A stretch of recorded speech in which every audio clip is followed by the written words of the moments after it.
Welcome to the deep dive.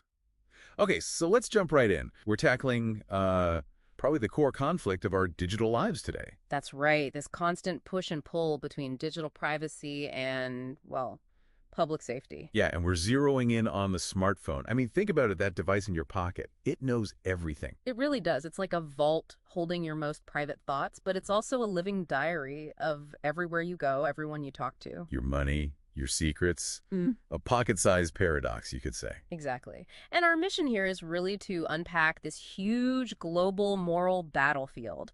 We're talking encryption, laws, actual lines of code. All pitting, our personal autonomy against the government's job to stop crime. To really get the stakes, you have to grasp just how much data we're talking about on a single phone. Right. The U.S. Supreme Court even weighed in on this. Remember Riley, California? Yeah, they basically said searching a phone isn't like searching someone's pockets. Precisely, because it holds so much more. They called it a portable extension of our minds. It was fundamentally different from anything before. And the flashpoint, the big one everyone remembers, was that 2016 fight, Apple versus the FBI. Oh, yeah, the San Bernardino case. They recovered that locked iPhone 5C. Yeah. Right?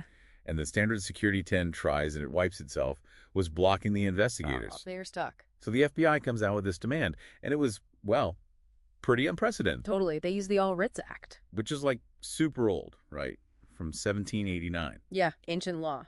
To try and force Apple to build something new. Basically a custom version of iOS Gov2OS, some called it. Right. The goal was specific. Bypass that auto-erase feature and kill the waiting time between passcode guesses. So they could just hammer it with passwords, brute force it. Exactly. Let the computers try millions of combinations. And Apple's reaction was strong.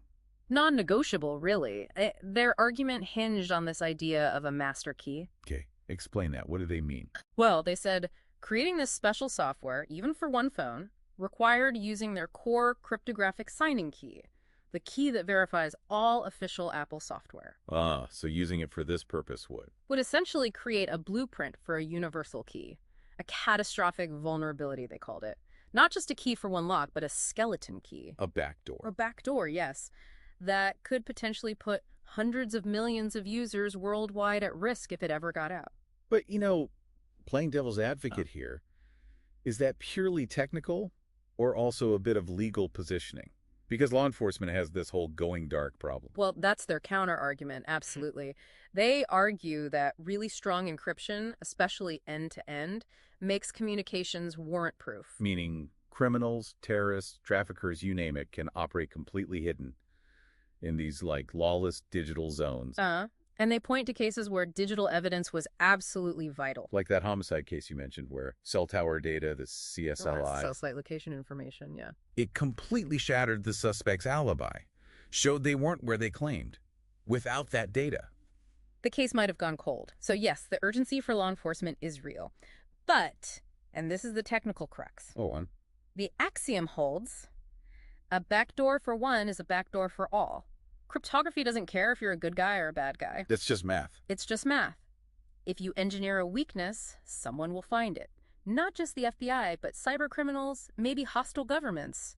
And we've seen that happen, haven't we? We have. Think about the double pulsar of vulnerability. Allegedly government created, but it leaked and ended up powering massive ransomware attacks across the globe. That's the nightmare scenario. Wow.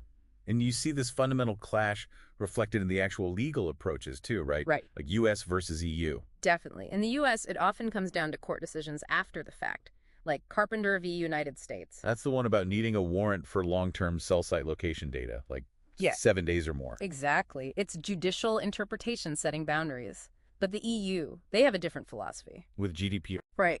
The General Data Protection Regulation mandates privacy by design. Meaning privacy has to be baked in from the start, not bolted on later. Precisely. It's a fundamental right, the default setting, not something you need a court order afterwards to protect. It's a very different worldview. And this whole fight, it's not just about phones anymore, is it? It's spreading.